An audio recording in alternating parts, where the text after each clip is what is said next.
So today's call is the third part in a five-part series. We've created a kind of basic model of what we feel like are the most important five pillars of village making.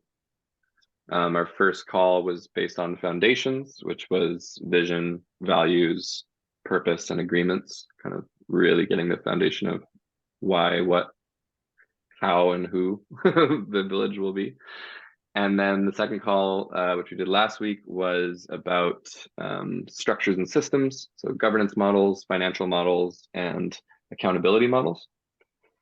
And then this week is the pillar of social cohesion and coherence. And this pillar is really dear to my heart. I've been to a lot of communities, and I will say, a lot of them have a really hard time. A lot of them fail. And there's different reasons for that. And sometimes it's a multitude of reasons. But I do notice that even if they have the money and the governance in order, and even if they have the land and the infrastructure, often it feels like the crux of any failure is with the social cohesion and inability to tend to the interrelationships of the village. I mean, it's hard. Like we've all experienced the difficulty of just relating to one person, in romantic partnerships. That's hard. And then you're kind of experiencing this multitude of web of interrelationship all at once. And it's very similar to being kind of married to lots of people because you have to continually be processing and dealing with stuff as it comes up and facing conflict head on. And it can be really exhausting, and you got to know your boundaries, and there's just so many aspects to it. And one of the reasons I feel like it's so hard for so many communities is that these communities are often coming, like they're built up of people like myself who grew up in nuclear families, who grew up in Western culture, hyper individualism, where our mindset was not thinking about the whole. Our mindset was not thinking about our neighbors very much. We just, our culture in general is not a very collective minded culture. We're very much focused on our own individual needs, which has goodness in it. There's light to that, but there's also shadow to that. And when I notice these communities like the one I live in right now coming together, it's so many people from so many backgrounds, and we're trying to create this like cohesive togetherness. However, everyone is still trying to deprogram or reprogram themselves to how do you live with so many people at once? How do you think of the whole? How do you compromise your own desires, sometimes even needs, to make it work for everyone? Also, if you grew up in cities like myself, you have to start thinking about your relationship to land and how that plays into the community and the culture that you're trying to create. And so it's really hard. It's really hard to kind of get into these deeply patterned behaviors and try and reprogram them. And luckily, because people have been doing this for a while, like decades, there have been some really interesting and good systems and modalities that have come up, which I'm sure most of you have some experience or awareness of. And so what I'm really curious in exploring today is kind of three aspects of what I see social cohesion coherence to be kind of founded on. And the first aspect is communication. And that's like obviously going to be pivotal in any community, is how you communicate. Again, people coming from different backgrounds are going to have different styles of communication. And if we weren't taught how to communicate effectively or with charged emotions, that can cause all sorts of difficulties. So communication is number one. Number two is conflict resolution, which again is just something I feel like so many people were never taught. And so a lot of the time we get into community and we have to learn it. Or if we're lucky, we start going to workshops for NVC and forum and these kinds of things. And we start like learning before we enter into these really like kind of like entering the fire of having to be in conflict resolution. But it's something that it's just not taught in schools. And if you look at all of our, models of leadership in our culture, be it political or corporate or whatever, like there's really not much mature examples of conflict resolution happening. So it's hard without that kind of level of eldership to figure it out. Again, there are systems, which we'll talk about. And then the last piece is relational development. And to me, this is an interesting piece because it seems so obvious. Like, of course, you're going to create relationships and community. But what I've noticed is that there kind of has to be an active practice of developing the relationships that are in your community, because you think they happen naturally because you run into people all the time, but it's not always the case. Some people you naturally gravitate towards, some people it's neutral, some people you kind of start to become adverse to for whatever reason. And it feels like it's really important that there's a practice of actually building and evolving the relationships. And there's, again, ways to do that. But something that's happened for me is like when you are in constant kind of settings of meetings and projects and conflict resolution, while those things can develop relationships, it also can stop you from wanting to actually be kind of more in a relationship outside of those spaces, because that's kind of where you see them the most. And part of relational development is self-development. You know, something about community is that you're going to experience your shadow. Trauma is going to come up. You know, these are really big pieces that you can't avoid when you're kind of in the, what I call the fun house of ego reflection, because everyone is going to reflect back to you your your dark shadow. And so you start to have to really focus on what is your own self-development practice in order to process these things, especially as we start getting into conflict resolution. Because if every time you get triggered you demand to go into conflict resolution with someone, that's going to be the whole time you're in community, is just dealing with those. Whereas if you can take time to sit with the trigger and be in your own self process with it, and then bring it to the person or then bring it to the group, it just changes the dynamic. So yeah, those are the three parts, and I'm planning that we'll get through all of them in the next 40 minutes. So I'm just gonna lay out a little bit about communication, and then I want to open the floor and just hear what your experiences are and what your thoughts are on these. So it feels like, effective communication is really key, and there's some like pretty clear values, I think, that are important in communication: respect, openness, transparency. And in order to do that, there's kind of this ethos around showing up as authentic and showing up regularly and consistently with each other. However, in that, there's also going to be natural resistances, and everybody has their own masks and ways in which they're not necessarily authentic all the time. And so what I've kind of written down for pieces of the communication puzzle is, one is open and respectful communication, where, when someone needs to communicate something, it is respected, even if it is not agreed upon, or it's charged, or it's, something that's difficult. Transparent communication, this is something that Tamara eVillage talks a lot about, which is that, sometimes when the communication happens kind of what they call in the bushes, like off to the side, it kind of can swirl into gossip, and it can swirl into resentment, and it can swirl into stories and narratives that aren't necessarily all true. So it's like creating containers for transparent communication feels really important. Then there's digital tools for communication. And this is a tricky thing, and it's obviously our bread and butter with reVillager, because we're trying to create a digital tool that supports community communication. But it's something interesting because there's lots of tools that people use, from Facebook to Slack to just WhatsApp threads, depending how big their community is. And there's a lot of room for miscommunication, as you may have experienced, where someone writes something and someone misinterprets it. And it's hard because text is going to be without tone, without body language, which is really most of communication when we're talking face to face. So digital communication is an interesting piece because it's really valuable in a lot of ways for communities to converse and figure things out, but it also can lead to conflict and misunderstanding. One-on-one communication, obviously, making sure that there's room for, developing connection, especially if there's something that needs to be connected on logistically or with emotional yeah, charge or just needing to clear something. Um, Active listening and empathy, and appreciative feedback.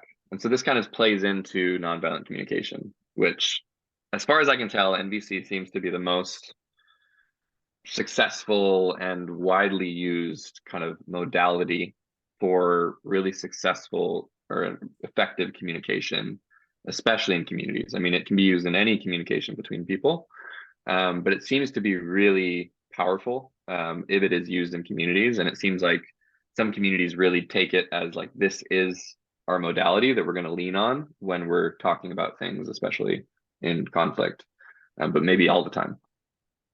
And yeah, with that, you have conflict prevention, um, and you have ways in which you can actually like solve the issue before it gets spun out into a much bigger issue. And the last thing I'll say is having regular check-ins, making sure people are able to have a voice consistently feels really important for communication, whether that be meetings or just heart circles or any kind of potluck connection point where people can be heard. That feels really important. And feedback loops, which being ways in which community members can give their feedback to what's working and what's not. Because often, depending on the power dynamic of the community, it's hard for everybody to feel like they can have their own voice or critique what's happening. So those all feel like for me, the pieces around communication that are really key. And so I want to kind of open it up now. Curious, first of all, if any of those things felt like really important or not important at all in your experience. And I would love to hear any experience you have in this field. NVC, I would love to hear from you, Jenna, and your experience of that in the community. And yeah, any other modalities, because I know there are other ones out there, and we're still learning about that. So yeah, just opening it up, whoever wants to jump in can. Your experience on communication and communities. And we'll do about 2 to 3 minutes per person for each of these sections. And Abby will just give you a little wave when it's been 2 minutes so that you have about a minute to wrap up.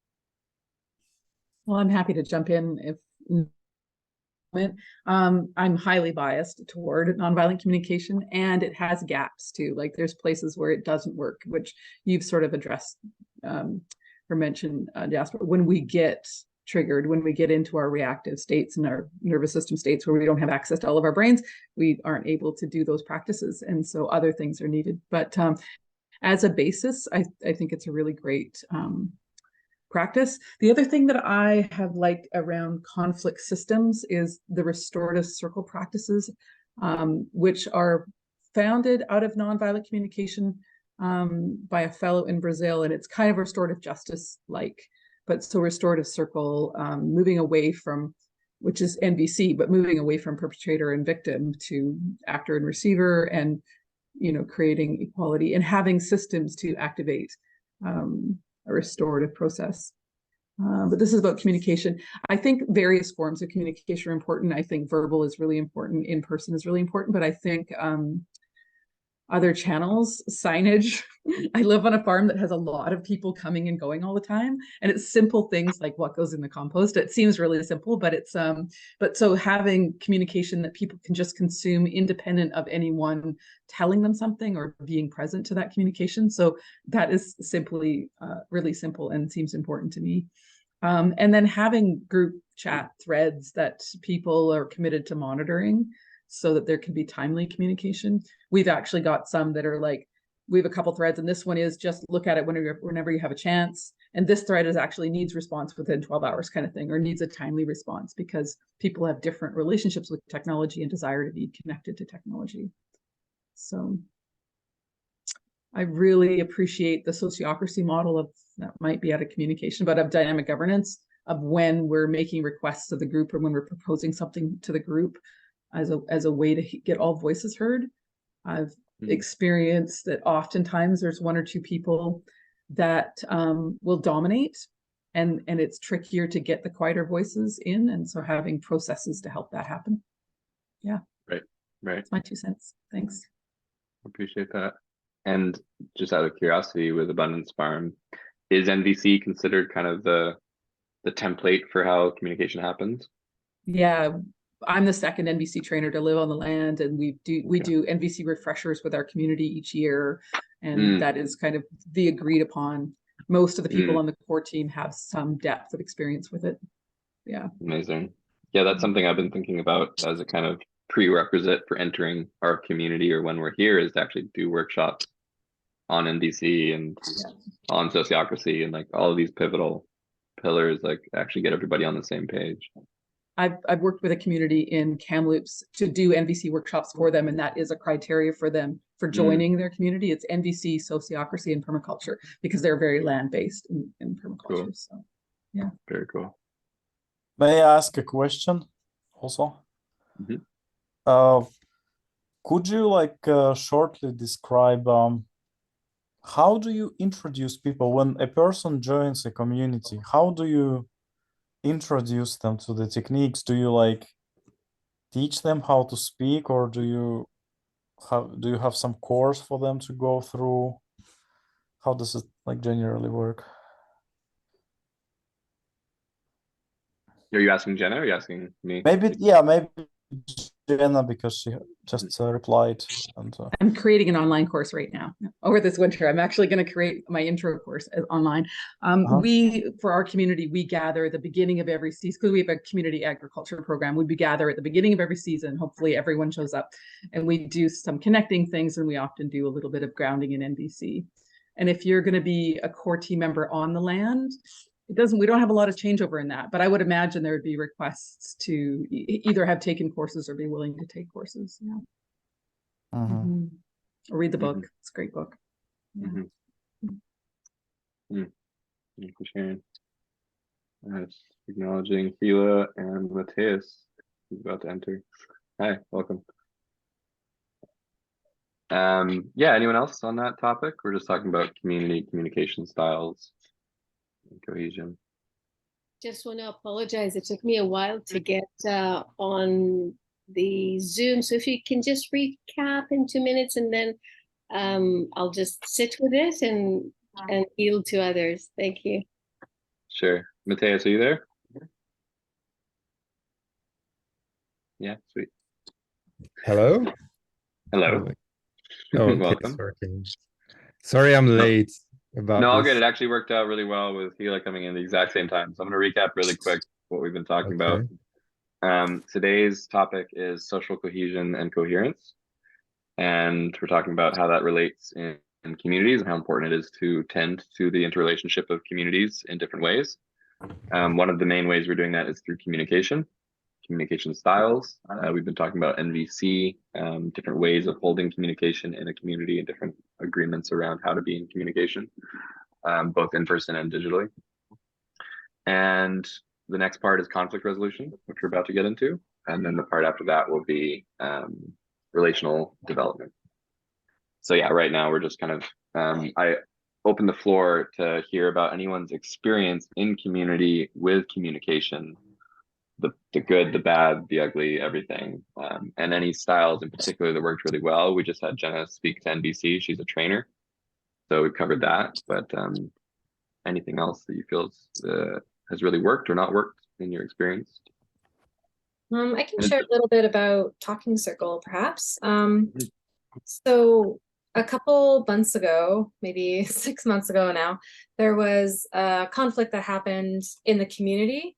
And it happened kind of almost in the periphery of the community, but still in the community. So, I realized that we didn't have like a process to move through that. We more had like governance processes and how to make decisions, but there wasn't any space to hold for more emotional processing that was needed. So basically we just started having like a talking circle where we go around, we do it every month, sit down together for an hour in the living room and just go around and kind of check in emotionally. Sometimes I might bring like a prompt or something to kind of get the juices flowing. Like last time, I think it was about vulnerability and kind of the Brene Brown perspective.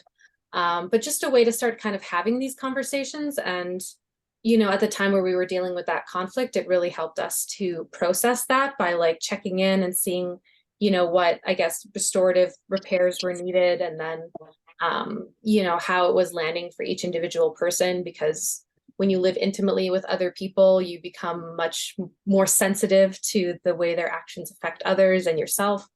So even having a simple process like that can be really helpful. And yeah, I just wanted to share that's really easy and accessible for people to kind of just start, versus like forum is a much more like involved process, which takes some specific training and wisdom. So yeah, that's what we've been doing, and it's been working well for us. Question. I'd be curious to what kind of guidelines you offer people around doing sharing circles, and if maybe there's a way to asynchronously share that. Yeah, I think like it's really important, you know, you have to have a facilitator. So right now I've been taking that role, and somebody to kind of ground the circle. Usually start with like a grounding practice of some kind. Maybe it's like a short meditation. Some people like to like light a candle. Sometimes you'll have like a talking stick, or maybe you have just a talking ball if you have a big group and you want to like throw each other a ball. But yeah, it kind of just start with that, open the space, and then, you know, kind of keep track of time and give people time to share, and just ensure like, you know, active listening is happening. And, you know, something feels like it was left, like somebody kind of needed an extra yeah, connection point, then you kind of draw light to that. Just kind of moderating, I guess, the energy of the group and like what feels like is needing to come through. Like for that conflict, the group was needing the person who was involved in the conflict to like apologize to the group and like, you know, own what they did, and commit to, you know, doing something to rectify the situation and things like that. So it's kind of depending what the group needs also. But yeah, I don't have any like formal training in that. I would love to do that, but I've just been part of other talking circles, and yeah, it's a bit of an informal process the way that I kind of approach it, but yeah. Hila, did you want to jump in?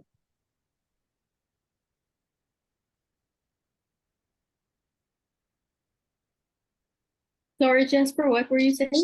I just saw you had raised your hand. I was wondering if you wanted to jump in with something. You know what? Abby just nailed it. I'm like, Okay. I second. Awesome. Awesome.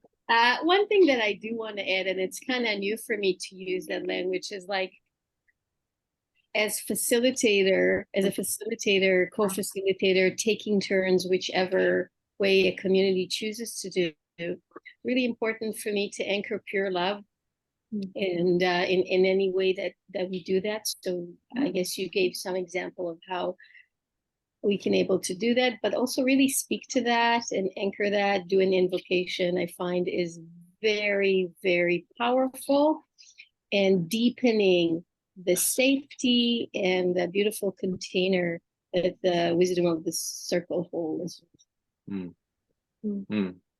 Actually, I'm sorry, I think John has his hand before me, so I'm just yeah.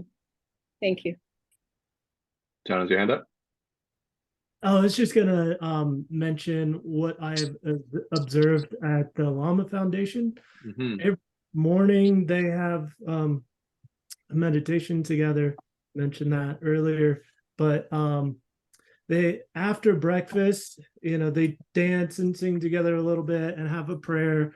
But after that, they have something called tuning, and tuning is where you're checking in with your emotional and mental state, and also what you have to do today. And also the Llama Foundation has like they do something called Save Up, where some of the people are there just contributing, but there's a list of things to do. So they'll have, you know, all the chores for the day and say, hey, this is some gaps that need to be filled. And sometimes people don't fill the gaps, and on the, like, if it's to cook a meal, like everybody doesn't eat if somebody doesn't come in and step in that scenario. But the So the tuning process it was really nice. Because like if you're just beat and you're dead for the day and you're like, I don't have anything to give, you communicate that. So I think it's that was a really nice experience to observe there. And I think it's something I want to investigate more, and I've been talking with them about documenting some of their procedures at the Llama Foundation. But also as far as communication, I'm a software engineer also, and I think part of having a good community, one of the most important parts of having a good community is communication. And I think there are ways that we can incorporate systems. I'm kind of on the fence as far as that, like using digital technology versus maybe having systems and printing a piece of paper and writing on it. There's something about the organic feel of, just dealing with that, but you can still create these systems and put them in place digitally, at least to like print and maybe even share the ability to have like bringing those systems into other communities. I think it's nice to have some of these documents available for other communities. So yeah, that's my feedback on communication and what I've observed. Thanks. Yeah, thanks for sharing. Yeah, the tuning thing sounds really interesting. Oh, and if anybody wants to read about like a small bit about that, you can search for Llama Foundation core practices. Cool. And talks a little bit about that. Cool.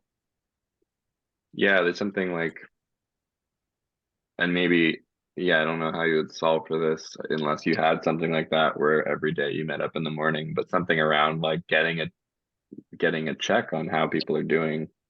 That's one of the things that we originally with reVillager were interested in, was like, how can we help people who are going through a hard time and have a hard time reach out to people, and the community knows that these people need some support right now. That was like our first feature was emotional support. Trade and emotional support was like the first two things we built. So yeah, it's really interesting because I think in living in community, it's so easy to just get either stuck in your own world process perspective, or just to like project onto other people what you think they're going through.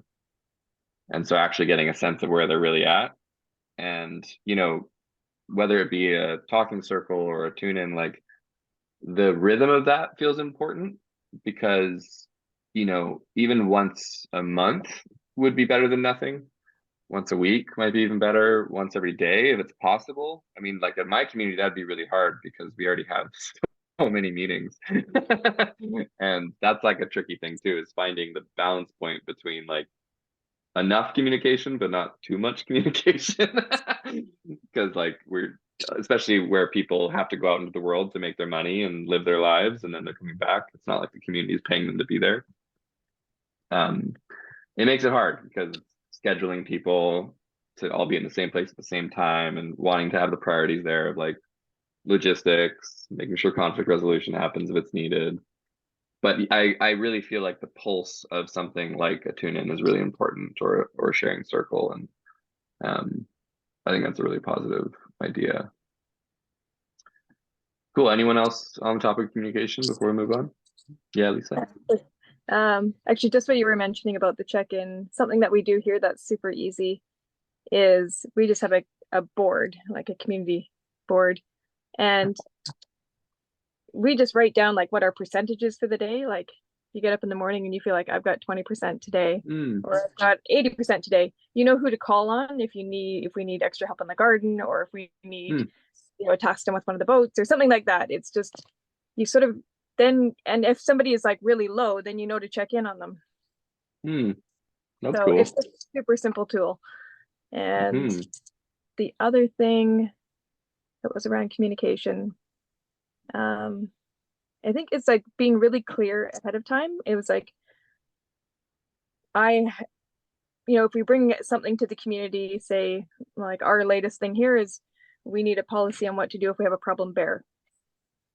And and everybody's like, yes, we need to do something, like we need, but everybody has a different idea. So getting really clear on the goal to start with, like, and because it might be like, yeah, we all need to, you know, make sure that our garbage is put away, or, you know, there's no, you know, the composts are covered, or whatever, but everybody has different goals for, like, some people want a community with no bears, and some people want a community where the bears can walk through. And so if we all go in thinking that we all have the same goal, so clarifying the goal and having a lot of clarity and transparency before any agreements are made on what the goal is, has helped sort of, like, I guess, ahead of time, make sure conflicts are easier to mediate. Yeah, totally agree with that. Yeah, it's amazing how we think we're on the same page often, and we're not. Awesome. Anyone else? Anything else before we move on? Matthias, yeah. Yeah, well, I lived in community for like 2.5 years, and now for a couple of years, not anymore. So things are a bit vague for me. But when I was there, I also experimented a lot with how the digital could find its place in its communication. And I really, well, I also made an application, well, something in the general same direction as the reVillager thing, but it was more focused on augmenting the actual communication that was already there. So there's no chat function. It was an application actually made for people actually physically living together. And that's already a huge deal in reducing the amount of screen time and the amount of computer devices time. And one of the things to make the meetings more, how do you say, functional and quick, was that it actually helped to really get concrete the points that need to be discussed by offering some kind of guidelines framework. In the beginning, we just made like Google Docs files, and everybody could just throw in whatever the hell they want, and it gets like really long and buggy. And then just by having some kind of a filter, like what is the topic, what is it about, and kind of like narrow it down, our meetings got quite more efficient as well. And also that those things that being discussed in the meetings would actually transfer to actually tasks. So the next meeting, it's not just like a fresh new meeting, or we just start over all other stuff again, but we pick up where we left off, like to keep the ball rolling, which was a really, that was a disease with us. Like it just all other topics, every new meeting were all other topics, and we didn't really proceed with what we already picked up. So, and the tool helped with that. I also tried, but I didn't manage to make the bridge towards offline communication, like what John maybe talked about a little bit as well, like how to bridge the offline digital communication, like to print something out and hang it and stuff like that, or have like a little printer that prints tasks and people can like tear it, but then also like to feed back, to connect it back to the digital platform in a very efficient way. So you don't have to like write down stuff again in a computer, kind of like make the circle complete. But yeah, by then my energy was gone and my journey with community ended. But yeah, but that's also a direction that I see that can be helpful to really place the digital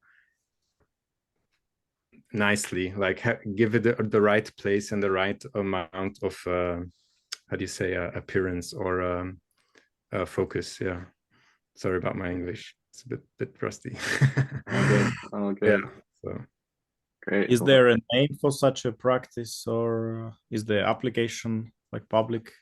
I'm very curious. No, I just developed it locally, and it also was made with very like modern tools like, I don't know, Firebase and stuff like this, and all that is commissioned. I mean, it's done. It's over. I'm not paying for that anymore either. So no, it was very.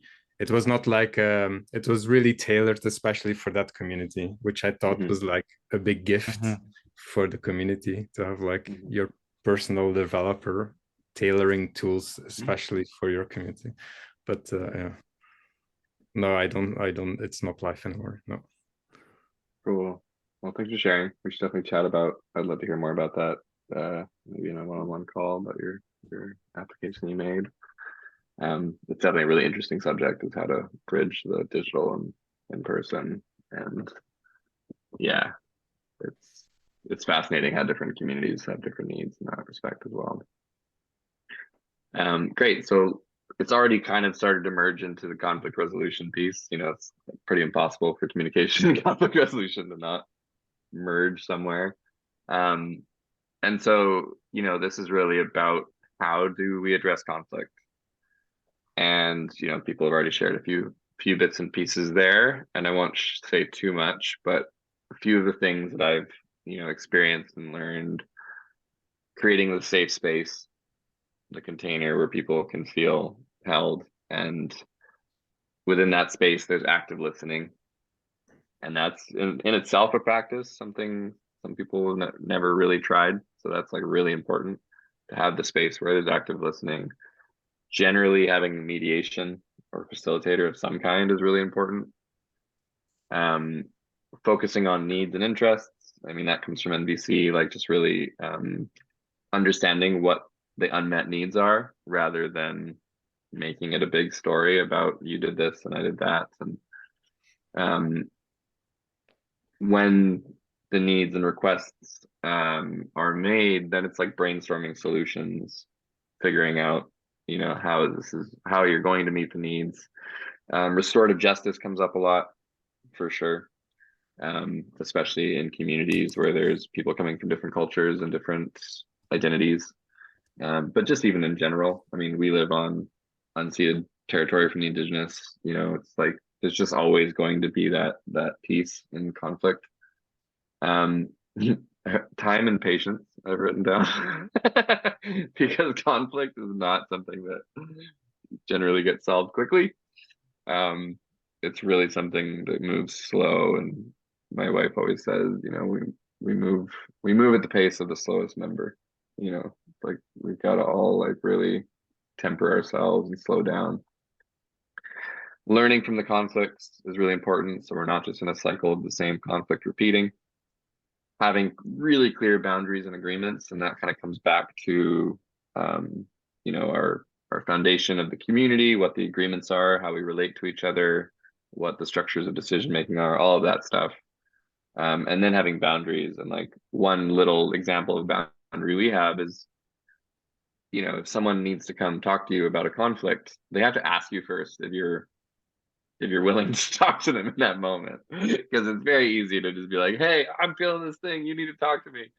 And so we have the right to say no, but also the like, when can we, you know, set up a time when we can make that space. And that's specifically for one-on-one conflict resolution, because we try to go to that route as much as possible. And yeah, and then addressing power imbalances was my last part, because most communities have some power dynamic. It's ideally you have like a perfect co-op system where everyone feels equal in equity and all of that, but generally there are often differences. Some people own title or land share, some people are renters, some people are work trade. And if you're trying to create a kind of egalitarian community where everyone has a voice, you kind of have to just accept that those power imbalances are there and be transparent. And that doesn't mean that it's a bad thing that any of those exist, but just that they're transparent in these conflicts that come up. So yeah, that's kind of what I've taken for conflict resolution. And, you know, here we've done a lot of processing through Way of Counsel, which is kind of a talking circle facilitated type of conflict resolution. It feels to me, after a long time doing it, that it's maybe not quite as nuanced as I'd like it to be able to handle kind of more complex conflict. So we actually did our first forum the other day, which is something out of Tamara. We did a workshop with some facilitators, and I really enjoyed it. It does take training. You have to have a facilitator on your land kind of thing, or at least close by, and then they've got to train whoever's on the land to be a facilitator. And they do trainings at Tamara, but I really enjoyed it because it was actually fun. I've actually been in a lot of really difficult conflict resolutions, and the forum was like, because of the kind of psychotherapeutic effect of it, it reminded me of my experience in clowning, where you're actually purposely wearing masks and like portraying these different parts of your psyche. And that made it more, for me anyways, it made it more kind of engaging. And then they have reflections and all that. So I really enjoy forum. However, not much experience in it. We're seeing in our community that's the direction we want to go. But opening it again, your experience with conflict resolution, what's worked, what's not, any modalities in particular that you're using or have used. Really interested to learn more about that, because I think if this piece is missing in community, at some point it's going to collapse the community, if not make it just really unhealthy. So yeah, opening it up. Anyone has any thoughts?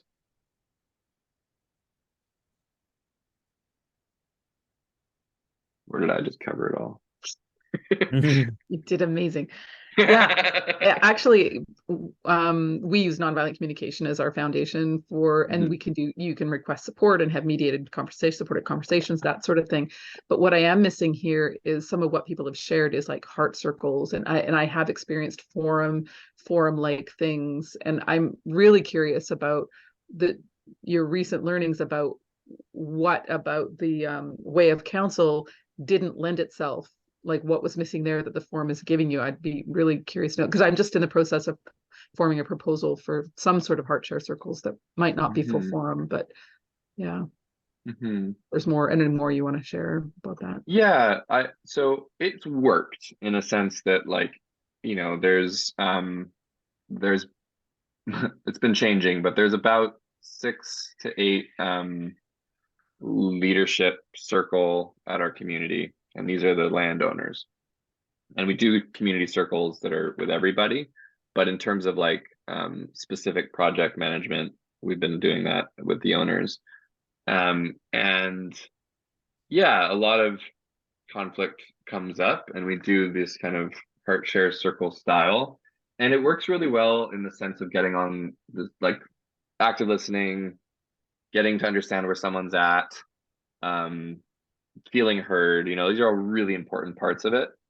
And what I notice is missing is sometimes really intense charged emotions aren't fully resolved, and so they kind of spin out or linger.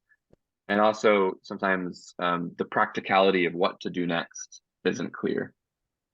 You know, it's not like the requests aren't necessarily clear, the action steps aren't necessarily clear.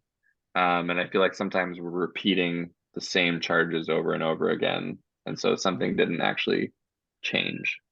And that might just be human nature, but I also feel like there's other ways that maybe that could be addressed. Yeah. Just so people know, we are at 1 o'clock. We're happy to go 10 more minutes because we started 10 minutes late in terms of the actual content.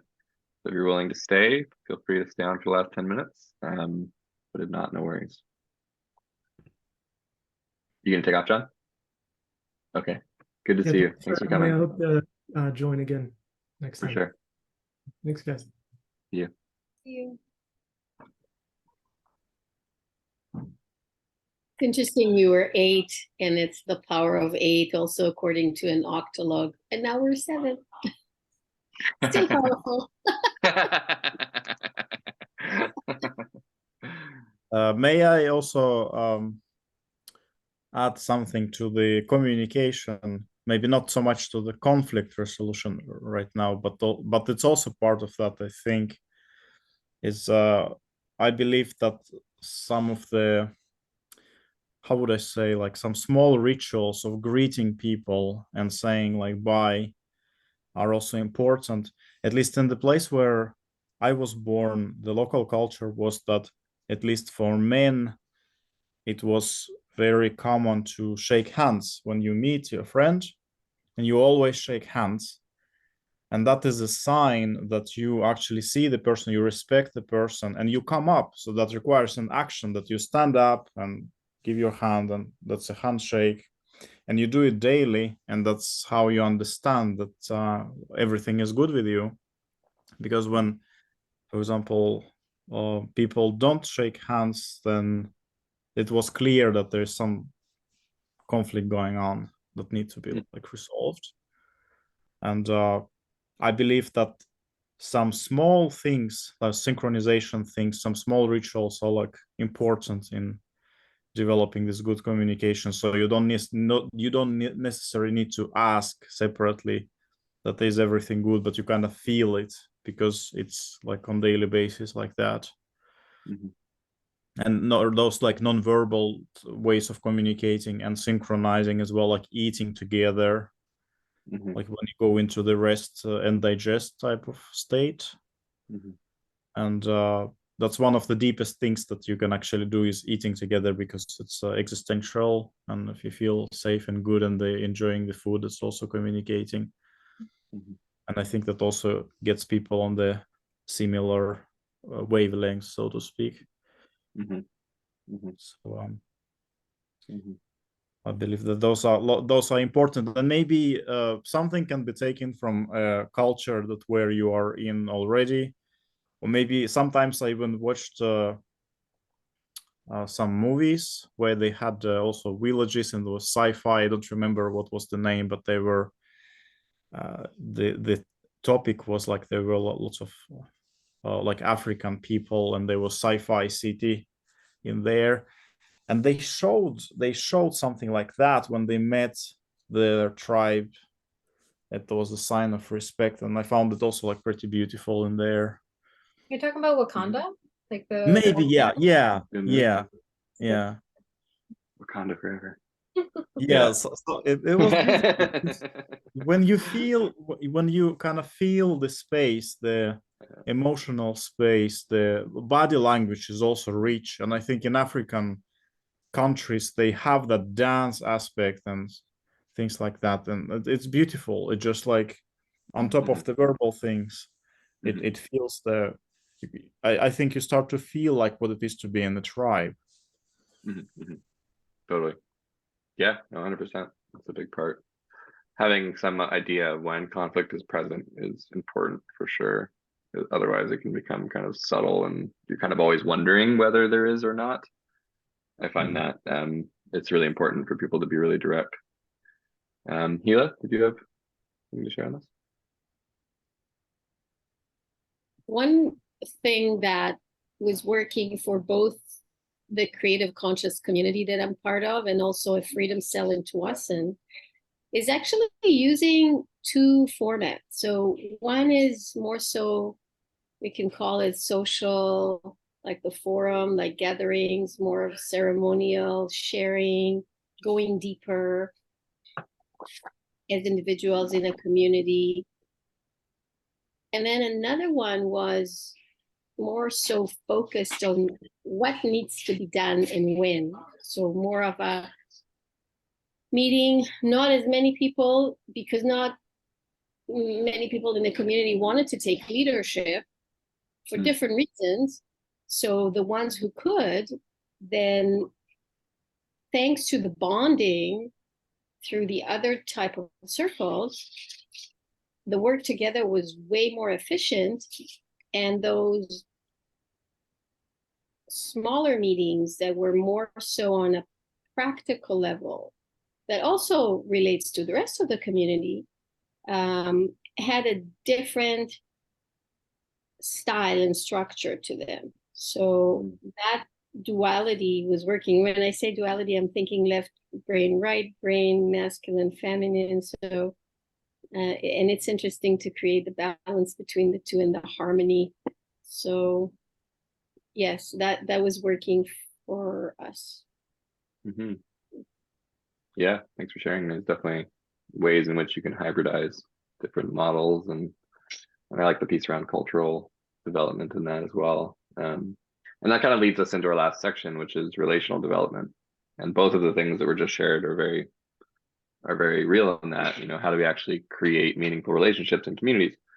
Often communities are people that didn't necessarily know each other before they were in community with each other, which is kind of crazy. It's kind of like being in a planned marriage. It's like you have to suddenly be in this really deep relationship with someone that you barely know. If you're lucky, you're like, you know, living on the best friends you've had for a long time. I have some best friends here, which is amazing. Very easy to be in relational coherence with because we just trust each other so deeply. But conflict still happens.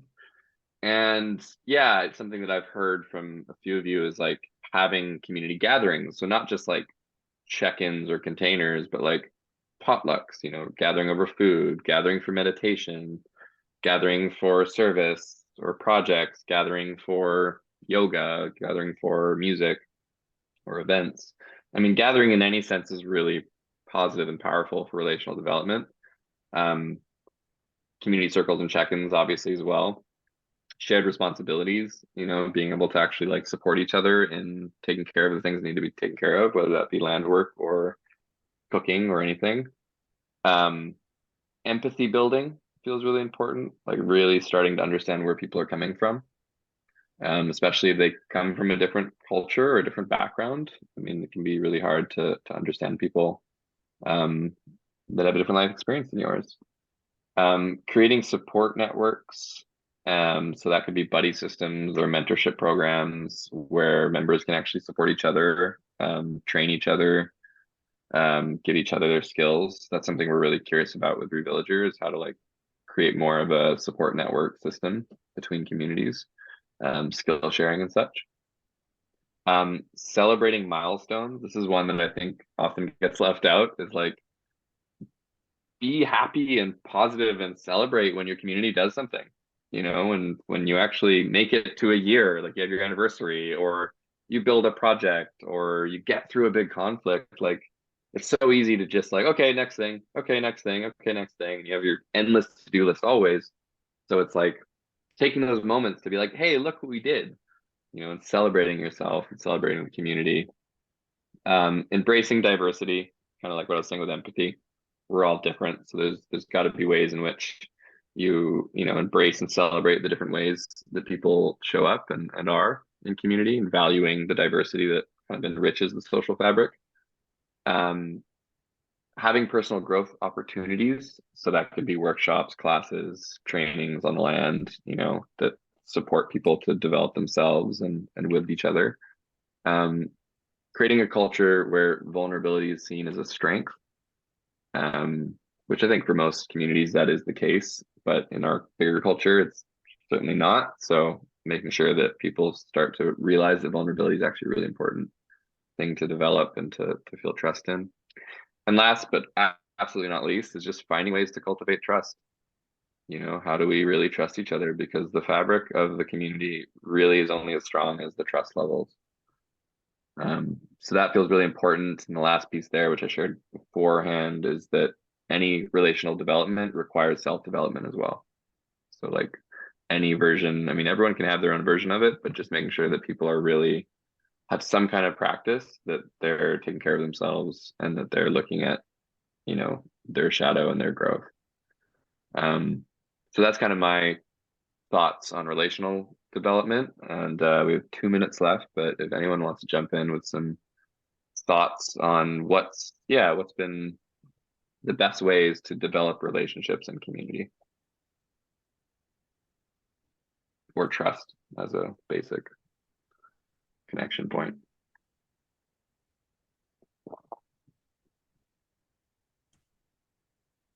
I can share a little bit. Oh, Right at the same time. Go ahead, Abby. oh, you can go ahead. It's okay. Ours was actually just a super practical thing that we did. Our community, like, because we're an island that's off grid and we have like everybody has their own property and their own spaces. There was no community space here. Like there's no indoor community space. So we put up a 33-foot dome, And now we have indoor community space, and we host weekly yoga and Tai Chi and meditation. And so it's just somewhere where the community can gather, and we just, yeah, put that on our land but opened it up to the community. So Yeah, it's made a that's huge. difference. Such Yeah. a good. Yeah, that environment aspect is quite important also. You can come to a person's place and then see how things are arranged. Is there some sofa like that and like a table? Is there a space for people to kind of gather together and interact in such a way?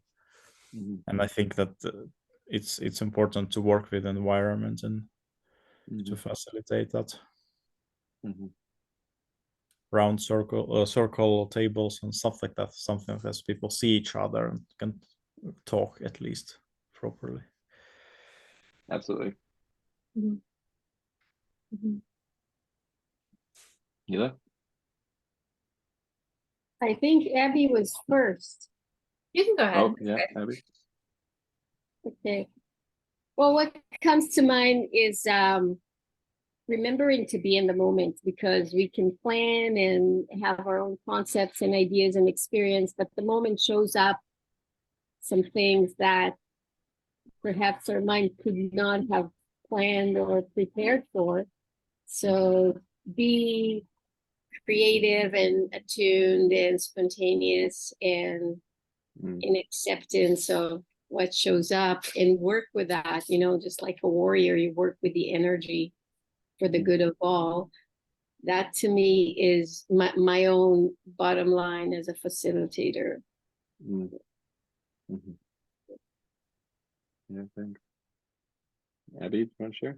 Yeah, I think I just wanted to share around like, kind of everybody has like their own personal, challenges or relationships to things. So, it is really easy to let those relationships devolve, I guess, when you're living together, when the majority of your interactions are like, hey, where's the object I put here? I can't find it. Or, maybe you don't see eye to eye politically and things like that. So, it can kind of just get grating over time. And then, some resentment starts to build up. So just people in community, finding people that are like able to recognize when they're like bringing their own baggage from the past into a current interaction, and maybe just starting from that place where everybody does like see each other as like human beings that you understand and you appreciate and you respect.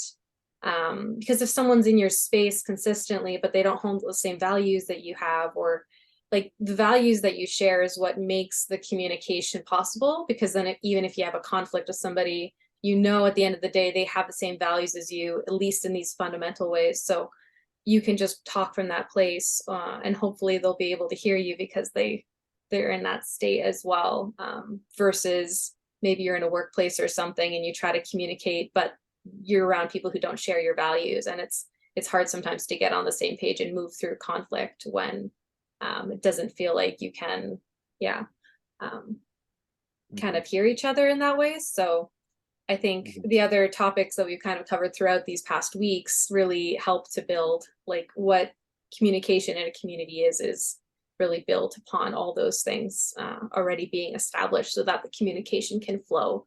I think maybe Jen was saying more naturally once you have those other pieces in place. So I just wanted to share. Thanks for sharing. Yeah, and that kind of speaks to something that ties into our next call in 2 weeks, which is what we're calling ritual and rhythm. And within that, there's the rituals that we need in the community to at a rhythmic pace to bring people together, and whether that be for a spiritual or developmental thing, or something that often gets left out is play, like having fun together. That's one of the main reasons people come together. But when you get into community, sometimes it's just logistics, figuring things out, and then projects, and it becomes a slog. And you forget that like actually you kind of need to have fun built in or else it gets really challenging and boring. So next call is all about that, those pieces. And yeah, I'd just like to wrap up this call. We're at time, but obviously there's so much more depth we could go into all these topics. And looking forward to doing that more. And our circle page, the reVillager Collective, is a place where we're trying to just have a space that all the community can talk and connect with each other and get into these ideas. We're also launching an ebook next week, which will have a lot of these concepts in a really beautiful way. And there's a course coming soon, but we'll put that out there soon. But reVillager Collective on Circle is where you can learn about all these things we're up to. And if you're interested in the reVillager app, you can also communicate to us there about using it. We're still beta testing. But thank you all for being here and lending your voices and sharing your insights and wisdoms. And it's really great to connect with all of you on these really really important and juicy topics. So thanks so much, and I hope to see you again in 2 weeks, and then we'll have one more pillar after that, and then we'll probably shift into a different series. But please do feel free to direct message me on reVillager Collective or make any conversations happen, and would love to chat to you there. Have a wonderful day. Yeah, for sure. Thank you. Nice to meet you. Yeah. Thanks for coming. Well, bye. Yeah, thanks.